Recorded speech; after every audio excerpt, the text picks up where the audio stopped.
Coming up in the news, a music teacher of Jack Hayward High School charged with indecent assault.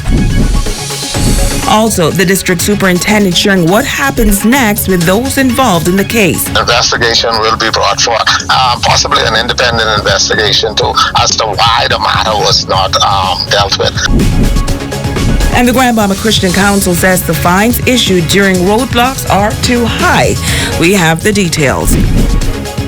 The Bahamas Tonight, the Northern Edition, starts now. This is the Bahamas Tonight, Northern Edition.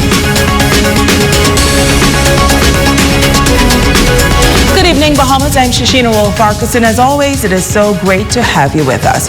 Topping the news tonight, a public school teacher hauled before the court today to face criminal charges. This coming after a student filed charges accusing him of inappropriate conduct. Remiko Knowles has our top story.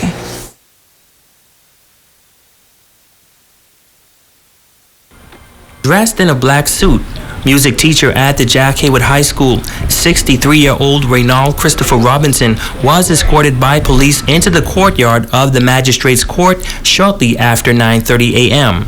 During the short walk, he was greeted with insults and probing questions from persons on hand to witness his arraignment, one asking the teacher how he got himself in such a mess. Robinson responded. How did you get thought of this, man? I don't know. I need to slap inside your head. I believe so myself. Jesus Christ, what is a disgrace, what? Man, look, my boy, man. Once in the courtroom, Robinson appeared before Chief Magistrate Debbie Ferguson in court number 1 on the charge of indecent assault. The charge stems from a claim filed by a 17-year-old female on January 18, 2021. Robinson pleaded not guilty to the charge, and prosecution requested that if bail is granted, strict bail measures be put in place. Those measures include Robinson be denied contact with the virtual complainant or any of the complainants in the matter. In addition, it was requested that an ankle monitor be given to him and that he signs into the Central Police Station on Mondays, Wednesdays, and Fridays. Robinson's attorney, K. Brian Hanna, addressed the court on the conditions of the bail request by the prosecution.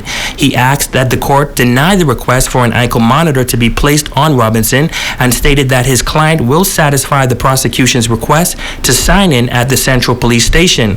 But he argued that his client is diabetic and is also a man who has contributed much to society. Deputy Chief Magistrate Debbie Ferguson asked Robinson if he was currently employed. In response, he said, not presently. The magistrate then asked Robinson when was his last date of employment. His attorney then spoke with him in private and told the court that he was in fact employed with the Ministry of Education. Attorney Hanna also told the court that the accused is a music teacher and has a music school.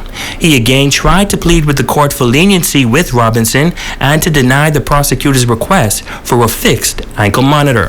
Now Robinson was granted bail in the amount of $3,500. Deputy Chief Magistrate Debbie Ferguson denied Robinson's attorney request and ordered that he wear an ankle monitor. In addition, he is required to sign into the Central Police Station on Mondays, Wednesdays, and Fridays. The matter was adjourned for trial on the 17th of March, 2021. Remiko Knowles, ZNS Network News. Thank you, Remiko. While the District Superintendent of Education on Grand Bahama is speaking candidly tonight to the concerns of parents and students in the wake of the arraignment of the music teacher at the Jack Hayward High School from alleged breach of trust, protection of students, and the way forward for the Jack Hayward School and its administration.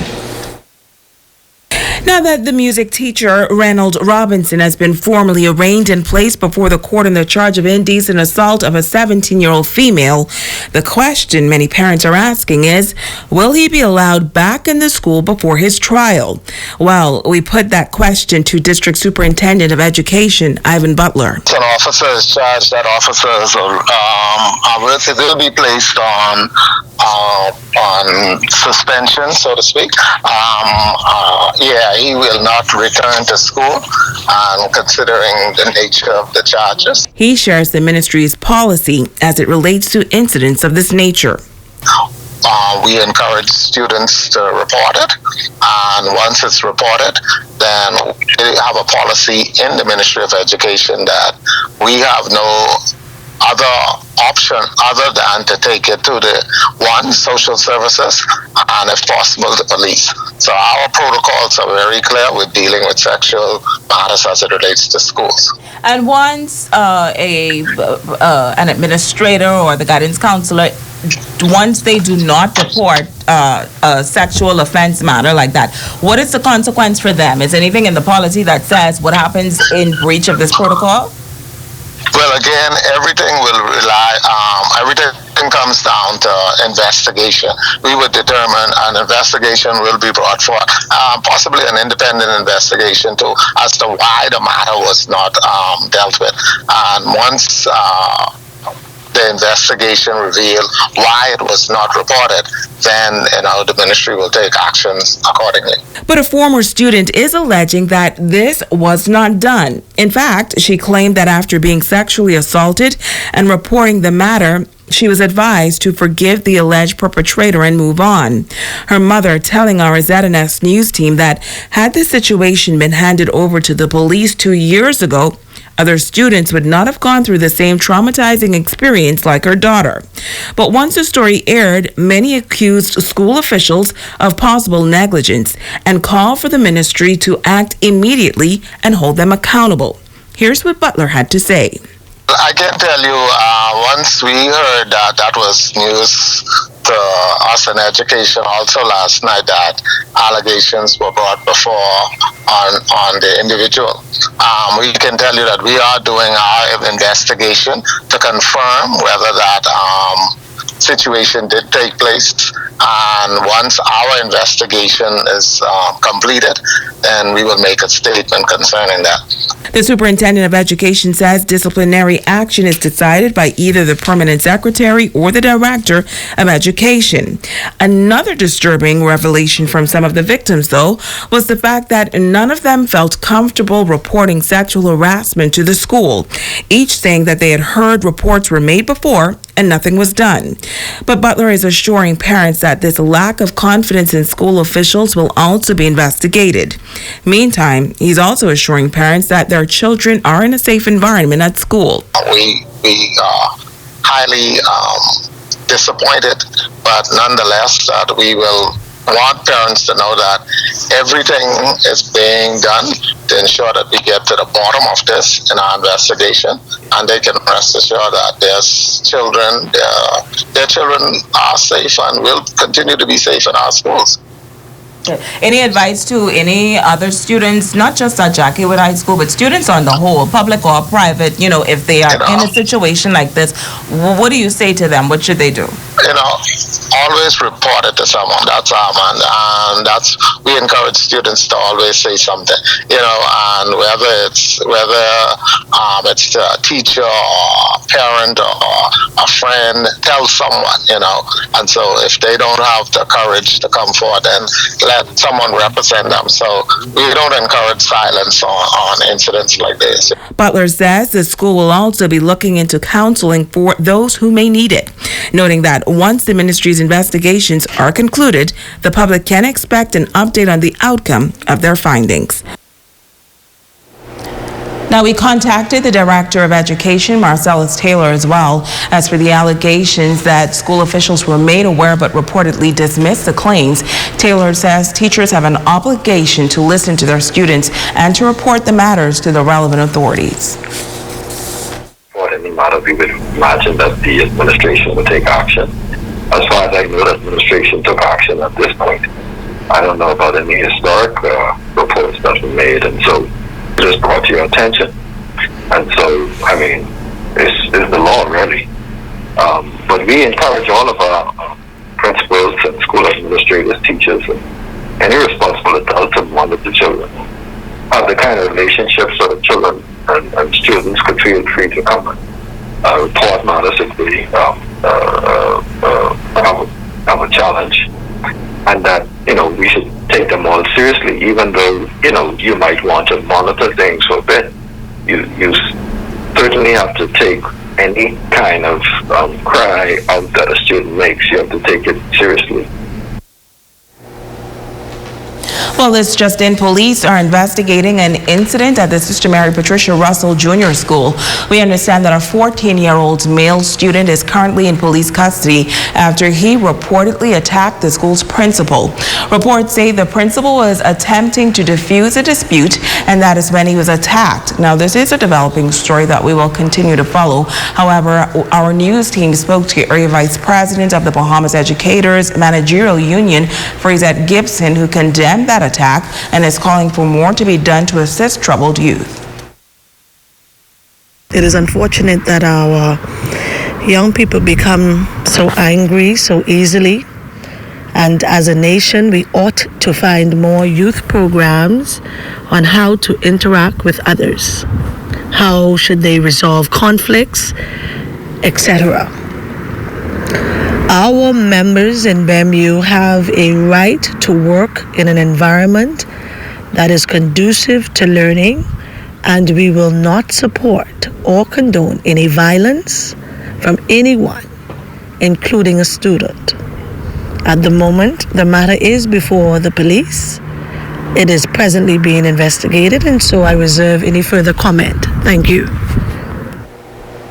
Switching gears, the leadership of the Grand Bahama Christian Council speaking out again, this time on the number of roadblocks taking place on Grand Bahama and the amount of fines being enforced. Council leaders say they think it's exorbitant and too heavy a load for an already struggling economy. Our Jamila Mizik reports. An increased police presence, in particular the number of roadblocks happening daily on Grand Bahama, has become a concern for many residents on the island, some calling it a form of harassment by the Royal Bahamas Police Force, while others agree that it is necessary to combat criminal activity. President of the Grand Bahama Christian Council, Pastor Robert Lockhart, says if the purpose is to help divert crime and illegal activities, then they are necessary. But he notes that the Grand Bahama community is under stress. We still need to follow the law, pay attention to the speed limit. We've had some devastating accidents in Grand Bahama in the last couple of weeks that have led to major injuries, deaths, and so I have no problem with the police trying to make sure that people follow the speed limits. I hope the achievement would not be just to increase income for the government by giving out more tickets or whatever like that. I don't think that would, I would hope that's not the case, but I do think if their goal is to make sure crime remains low, make sure that people follow the speed limit so that we can lessen the accidents that we've seen in the past, then I assume it's a worthy cause. General Superintendent of the Bahamas Evangelical Church Association, Pastor Cedric Beckel, says he too agrees with the roadblocks because he believes they serve a purpose, but he admits that there are some concerns about the lack of consideration of some officers. Being stopped is an irritation, but necessary. But what I find the most irritating is that you would be in a line, the officer would stop a vehicle and maybe legitimately engaging that vehicle, and all of traffic stops. I'm just wondering, why cannot the officer simply say, pull to the side and let the others go through? It is easy to become irritated with an officer in these times when you get a ticket, even though the person might be wrong. And it's easy to flare off the handle. And so I would like to see a little more consideration from the human side of the police officer who has been invested with power constitutionally. Now, recently, some residents have been fined up to $500 for not having an ID present when stopped by police. Both pastors agree that the fines are a bit excessive and are a burden to the community, particularly during this time.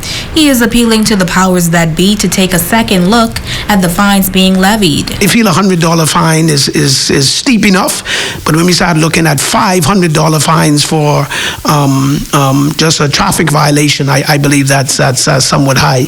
And so I do think if that is the case, it probably should be rethought.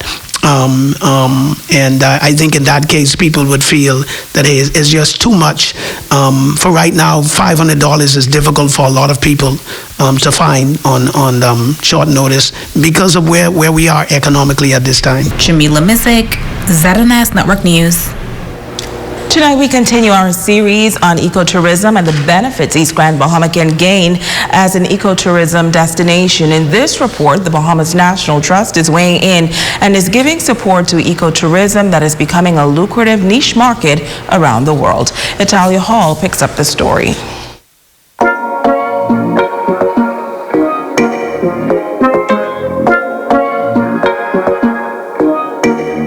Ecotourism is all about responsible travel to natural areas that promote conservation and sustain well-being of local people. While Science Officer of the Bahamas National Trust, Jewel Benaby, says the organization is now focusing on building capacity in the East Grand Bahama community, as well as preserving the various ecosystems to support the ecotourism industry. Our objective would be to restore our coast, and by doing so, we would be planting coastal plants, native coastal plants, such as mangroves, red mangroves, black mangroves, white mangroves, various different native dune stabilizing plants to bolster our coastal system. And by doing that, we are increasing our biodiversity, we are increasing our natural product. She says Grand Bahama, and in particular East End, has a lot to offer. Tourists come from all around the world to visit the Bahamas, and what they're coming to see is our natural environment. So what the Bahamas National Trust is doing is we are working with our partners to restore and make our environment more resilient. And we're doing that by mangrove planting and various other activities. We're working with the community members here in East Grand Bahama to solidify that and make that stronger. Benaby says she's pleased to see more and more people focusing on ecotourism. It's incredible. I think it's great that we have nonprofits, we have government agencies, we have international organizations all working with one goal in mind, and that is restoration of our environment and building a sustainable, resilient coastal environment. And for East End residents who would like to get involved in the organization's projects, she says you should contact the Bahamas National Trust, as training programs are available. So Bahamians, Grand Bahamians specifically, can get involved in these projects because this is directly impacting us. We should be at every stage of tourism, whether it's taking people out on bird tours, whether it's taking people out into national parks or in the environment in general. People want to see this country, and the best way for them to see it is by interacting with a Bahamian and interacting with people that live here, that knows their environment and can actually show tourists what we have to offer. Italia Hall, ZNS Network News. Thank you, Tali. A change rally taking place on the Independence Park this past weekend. That story and a whole lot more when we return.